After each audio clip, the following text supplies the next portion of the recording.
Star Citizen Alpha 3.14 is in open PTU, and it looks like it's going to be going out to live shortly, at least in my opinion, probably for this weekend, though it will depend on a few things. Let's take a look at the latest patch and what's happening on those test servers. I just stepped on a plug. Maybe I could have avoided that if I had NordVPN. Links below. Look at that beautifully smooth segue. The new power and combat balance is quite different than previous Star Citizen patches in 3.14. It won't take you too long to learn it and get reasonably effective with it, with those new systems, but I very much like the extra control of being able to put more power to shields, boost or lasers, and actually have a tangible, important difference. I really enjoy combat in this patch. Small ships and especially light fighters can die pretty quickly, they're very sort of nippy, and larger ships can take a pounding now, but everything is very much more focused on a role. Light fighters, medium fighters, heavy fighters, interceptors, and then sort of larger ships are sort of their own category because they want you to use manned turrets and multi-crew in these ships. And those ships that have manned turrets, they are extremely effective compared to what they used to be. Ballistics, they are a little too limited for me in ammo capacity, but it's hard to argue with the amount of damage they have now. They're very specialist weapons. They are much more focused, general combat meta now, on having laser repeaters and sort of laser cannons if you're shooting larger targets, but it's much more laser, and occasionally you have ballistics. They're so dangerous, but you have like 3 shots. That's a slight exaggeration, but you get what I mean. Balance still needs work though, but it's certainly getting there. Cloud Imperium have said that they are going to be balancing well past 3.14 live, and they're going to do another huge balance overhaul when they have physical damage and the physical sort of components in, because they're going to need to. Some of the desync problems that I've had with Star Citizen have been fixed recently. Others very much still persist. Cloud Imperium are trying to track down those issues and resolve them, as well as possible for a live build. However, some of that desync isn't going to be fixable in my opinion until we have server meshing or a larger network overhaul. Hopefully they'll get some stuff in place for 3.14 live to make the game fun and playable. I want to be able to do dogfighting, PvP dogfighting, FPS combat with my buddies running around, and not have to worry if my person next to me is actually there or on a planet. I was like, well, actually, where are you? Oh no, I'm in space near you, and you've flown off. I thought you were in the ship. No. That sort of stuff, it's quite annoying with that desync when you're like, oh, okay, so this is broken. Frame rates, though, seem to have improved somewhat, especially in certain areas. They're hugely up, and servers are pretty stable in this latest build, at least for the few hours I've played it. However, I have seen people talking a bit about stability issues and them not being able to get out of their habs even, or go 15 minutes without a crash. So a mixed bag. Mileage may vary. That's kind of expected in PTU phases, though. There's some edge cases with people, and yeah, some people might be having a poor time, but for me, it's been better than it has with the previous PTU patches. Mission accessibility seems pretty solid. All of the gameplay loops worked fine that I tested very briefly, admittedly. Mining, cargo to some extent at least. Bounty hunting, good amount of the combat missions. They all seem to be functional, which is good. Didn't try any of the mission giver missions. Those having accessibility is obviously very important for a live build, especially with any reputation system, and there's a lot of mechanics now that Star Citizen has that if they all work together, you can have quite a cool experience, but it's up in the air sometimes with new patches whether that stuff works or not.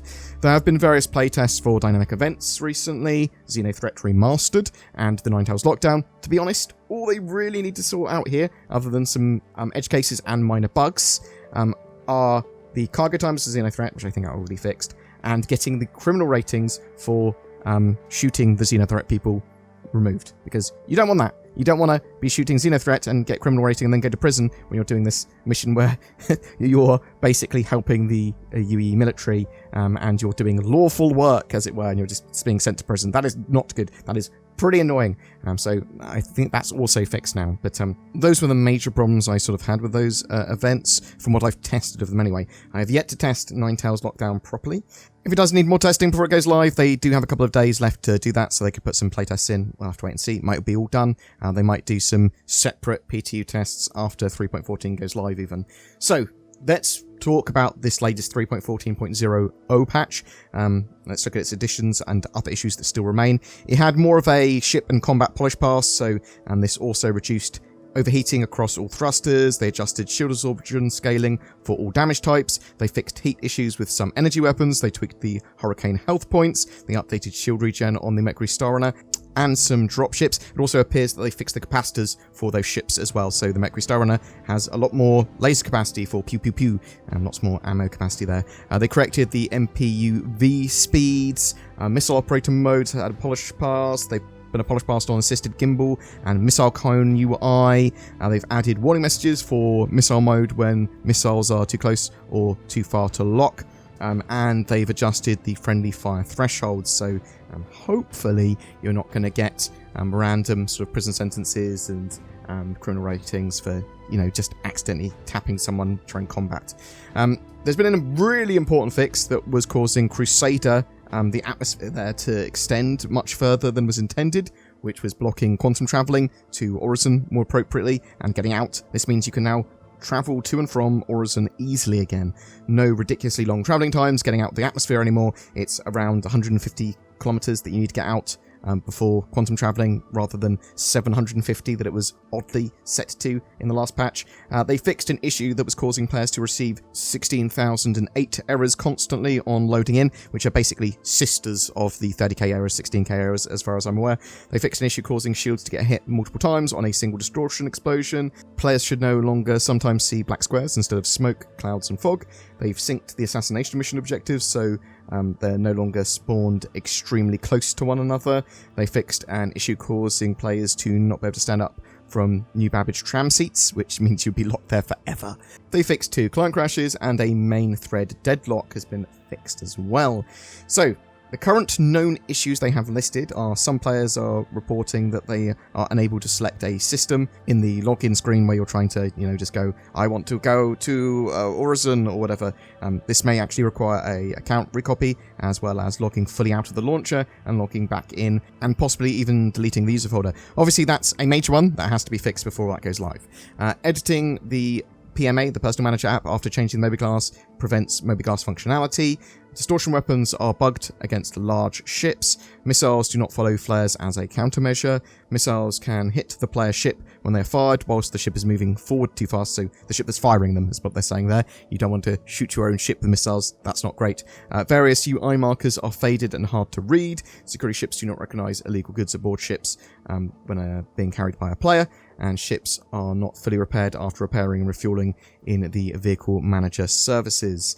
Beyond this, there are still issues with large ship landing gear, meaning you can't land properly with the 890 jump and the Carrack, and there are loads of minor bugs besides that as well that I've seen mentioned by various people and lots of edge cases. Hopefully Cloud Imperium will be able to deal with as many of them as possible, but obviously getting some of those known ones knocked out of the park, especially the ones that prevent you accessing the game, that would be a great idea. Object container streaming and elevators are still causing some issues, so we've got some issues with assets not loading in particularly quickly sometimes, and this can be a big issue if you're walking into an elevator that hasn't loaded in and you just fall through the floor, fall to your death. I mean, that's really, really annoying, so fix that please, CIG. Another thing is desync.